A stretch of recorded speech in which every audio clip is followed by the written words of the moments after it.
జూబ్లీహిల్స్ నివాసంలో సీఎం రేవంత్ రెడ్డిని FIDE chess ఒలింపియాడ్లో స్వర్ణ పతకం సాధించిన తెలంగాణ ఆటగాళ్లు మర్యాదపూర్వకంగా కలిశారు. ఈ సందర్భంగా వారిని సీఎం అభినందించారు.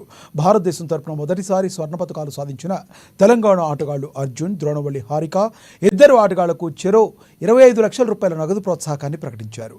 2024 సెప్టెంబర్ 10 నుంచి 23 బుడాపెస్ట్, హంగేరీలో జరిగిన ఎఫ్ఐడిఈ చెస్ ఒలింపియాడ్లో పాల్గొన్నారు.